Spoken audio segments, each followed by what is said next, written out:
Hello and welcome. You're watching Left, Right and Centre. I'm Osama Shaab. From Maharaj of Tariffs to profiteering oil trader, Donald Trump's trade advisor, Mr. Peter Navarro, he says that India does not need Russian oil. It's just running a Kremlin laundromat. Very wise words coming from Mr. Navarro. But let's try and understand the wisdom involved. With 50% tariffs about to hit Indian goods, it is very much fair to say that Washington is being hypocritical. And it's not just me who's saying this, but this is what New Delhi also says in a very clear and a polite manner, reminding America that they once asked India to keep buying Russian crude to stabilize world markets. So let's talk about it. Is India really profiteering? Or is India just pragmatically making sure that the global crude oil prices remain stable, which is something that the US administration was once behind? And it's a little surprising that Washington is singling out India and not China. This is a simple question. Why does China, the world's biggest Russian oil buyer, get a free pass while India is being painted the villain? Donald Trump's confused trade policy, it conveniently ignores Beijing's actions, for it needs the trade relationship perhaps. Yet, in his grand pursuit for the Nobel Peace Prize by ending the Ukraine war, he seems to be throwing New Delhi under the bus. Now, India is not taking it quietly, allying with its BRICS partner to hit back. In fact, here are the key meetings that are planned or have already happened among the BRICS leaders. Later this year, Prime Minister Modi, he is going to be visiting China for the SCO summit. Vladimir Putin, the Russian president, he will be visiting India very soon, again later this year, probably in November.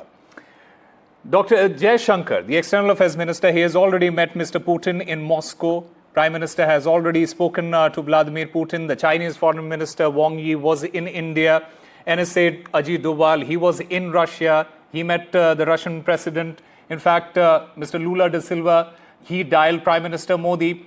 The thing is, it's oil, it's tariffs and geopolitics colliding. And it is a high-octane battle where Delhi's choices could tilt the global trade, diplomacy, and more importantly, Donald Trump and the White House's next move. Well, a lot has been said, a lot is being said. We'll try and decode some of it. Joining me at this point of time, Ashok Sajjanhar, former Indian diplomat. I have Jayant Krishna, Senior Fellow, Strategic and International Studies, CSIS. I also have Professor Andrew Latham, author and a professor at the York University, USA. Gentlemen, a very warm welcome. Let me start by asking you, Mr. Ashok Sajjanhar, and this is regarding the India-US tensions as far as the tariff is concerned. The United States, it is going to be hitting India with 50% tariffs. At the same time, it is sparing China. From India's perspective, is it fair to say that Washington is weaponizing trade to pressure India into abandoning Russia? Yeah, thank you very much, Osama, for having me on the show. You're very right. Meaning we have, when first, the 25% tariffs were imposed, and then after that, another 25% tariffs at the beginning of August, which are to come into position on the 27th if there's no agreement between the United States and Russia. We have termed them as unfair, unjustified, and undesirable. And they are very hypocritical also, because we have stated that the clip that you showed of Dr. Jaishankar, it was very clear. He said, the largest importer of oil is China, the largest importer of LNG and gas from Russia is the European Union, also Turkey. No tariffs have been imposed on them. India is the first country on which there's 25% tariffs. Even when Mr. Putin was with President Trump in Alaska, Anchorage, there he said that trade between the two countries has increased by 20% since Trump came to power. So Russia can trade with the United States. United States money can go to Russia. That also helps to support their war against Ukraine. But that is of no consequence. You will not take any action against them. Against EU, against China, against Turkey, all of them. And also, if it is the trade deficit between India and the United States, India is number 11th on the list. There are countries like Canada, like Vietnam, like China, like Mexico. There are 10 countries above India who have higher trade deficit with the United States. So, meaning just But on that but Ashok basis that we are. Sajjan, when you say that, why is it then that India is being targeted? Yeah, I think that is a big story. We can sort of, go into it. I think what Mr. Trump expected is that all these big countries, whether it is EU, Japan, South Korea, they are bending to the wishes, demands, and desires of Mr. Trump. And India, which he thinks is economically not as strong as China, militarily not as strong as Russia, has dared to stand up against the United States. And also maybe it is also linked, I think it is linked definitely to the fact that India does not acknowledge that Mr. Trump had any role to play as far as the so-called. Yeah. All right. We seem to have lost that line. But let me go across to Jayant Krishna. So we, US, it keeps saying that India is profiteering from whatever that is happening in Russia, especially the war that is taking place between Russia and Ukraine.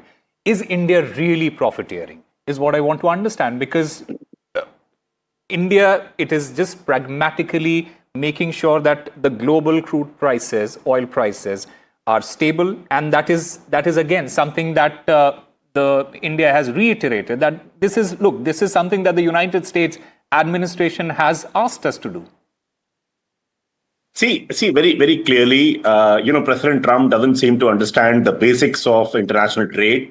There is a law, Ricardo's law of, comparative advantage of nations, right?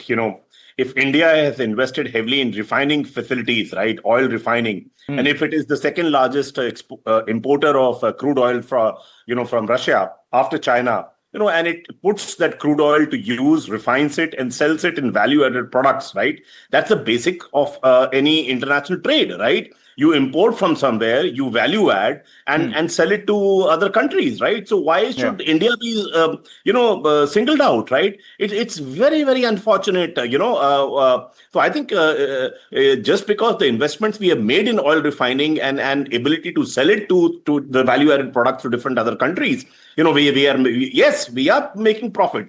And in business, profit is not a dirty word at all, right? So I think President Trump needs to understand. And, I think what is ironic is that, President Trump, on one hand, it's quoting, Russia through Putin, at the same time, he's holding fire on China. But let's understand, with no supplementary tariff, right? Russia imports more crude oil from China imports more crude oil from Russia than what India does, right? But there's no supplementary tariff of 25% or whatever, right? But in India, he's very, very extremely stringent, so it doesn't understand, and one doesn't understand why is he doing that. And let's understand, it negates all that which has been done in last 25 years by Indian Prime Minister Atal Bihari Vajpayee, then Dr. Manmohan Singh, and later by Narendra Modi. Or to make this relationship between US and India a more strategic, US wants an expanded, footprint for its products in India, more market access, right?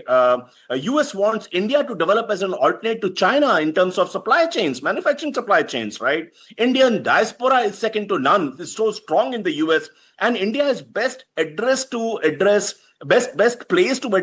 Chinese economic aggression.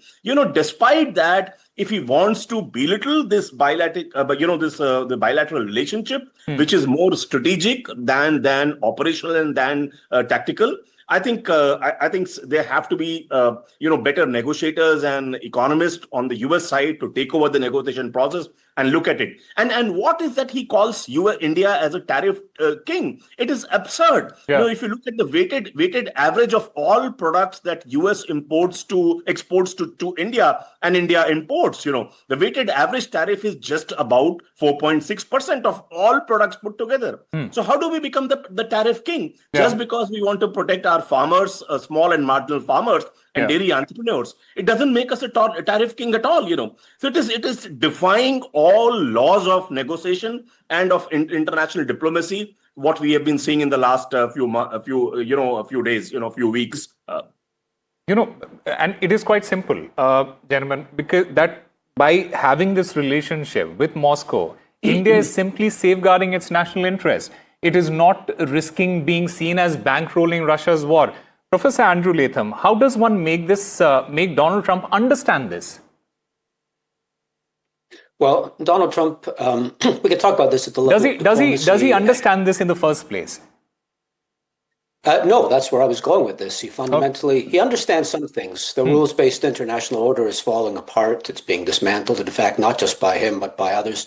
And he kind of gets that, and he's trying to create a hub and spoke system with the United States at the center and everybody else kind of in bilateral relationships. And he was making some headway on that. The Japanese, as one of your guests pointed out, folded, and the Europeans folded, and the South Koreans folded. And then he bumped up against India. But here's what he doesn't understand. This is not a world in which you're either on Team USA or you're not. This is a world, especially in the Indian case, with a long history of non-alignment and now multi-alignment, where India is willing to do what's in India's best interest, which is to navigate between, once upon a time, two superpowers, now a number of great powers, one of which is Russia, another one of which is China, one of which is the US. He can't get that into his head. So when Prime Minister Modi says no, he throws a tantrum. And he has a very bad reaction, and he starts doing the only thing he fully understands, which is to act like a real estate mogul, and he's kind of raising the costs and the prices, and he's trying to use sticks, whereas he should be using carrots. If you really want a solid geopolitical strategic relationship between Washington and Delhi, the way to go about it is not the way he's going about it now. It is to say, okay, we understand that states act in their own national interests. They buy oil that's cheap, and they sell it when it's dear. But we're going to do some negotiating behind the scenes because nobody in Delhi doubts, despite the recent progress on smoothing the relationship, that China is a threat to India. Yeah. Not just a territorial threat, but a string of bases, the so-called string of pearls, etc. Those two countries have fundamentally different interests. Yeah. And many Indians, until recently, would like to be more closely aligned with the United States. And Donald Trump is making that much more difficult than it need be. Yeah. And Professor Ashok Sajjanar, India, it has been repeatedly saying that Russian oil is essential for energy security at the lowest cost.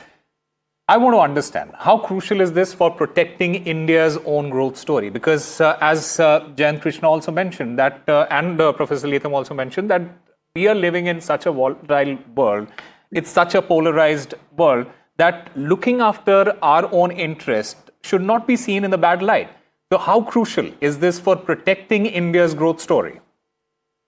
Okay, two points here, Osama. Number one, I think strategic autonomy is, keeping our strategic options open and not allowing anyone else to have a say in what India decides is it in its own interest. I think that is very important as a principle. Now, coming to what you have mentioned about, buying the Russian oil. If the Russian oil, Osama, was to go out of the global market, you see the prices of oil, crude and refined, would touch the skies. They would touch $140 per barrel, $150 per barrel. In my country, where about 1/3 of the population does not have access to commercial energy, those rates are just not viable. The other point, Osama, if you permit, the question that you asked about, getting Russian oil and sending it out after refining to the global markets. Once that oil comes to India and once it gets refined here, it's under the HSN nomenclature, it is no longer Russian oil. It is an Indian product which is going out into the international markets. That is the basis of any international trade. So, it is not Russian oil that we are sending out. It is Indian refined products that are going out. Yeah. And you would recall that both EU and America had stated that India is doing the world a favor by getting the Russian oil, refining it and sending it out.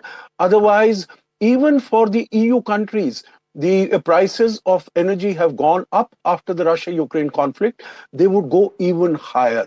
And that would make things particularly difficult as far as EU countries are concerned and the world is concerned. So both of them, before Mr. Trump came, had thanked India for doing a favor. Yeah. So, it is he is just shooting off the hip without understanding what are the implications, what are how it needs to be handled.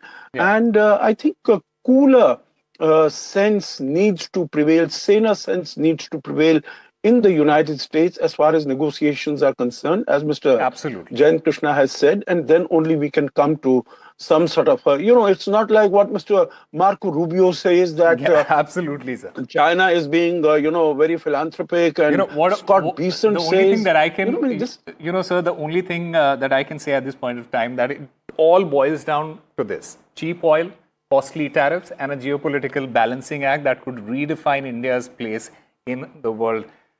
Is New Delhi really the Maharaja of tariffs or just the king of pragmatism? We'll leave it to you to decide. Gentlemen, thank you very much for being a part of this fascinating discussion. Thank you. Time for a very short break. More news and updates on the other side.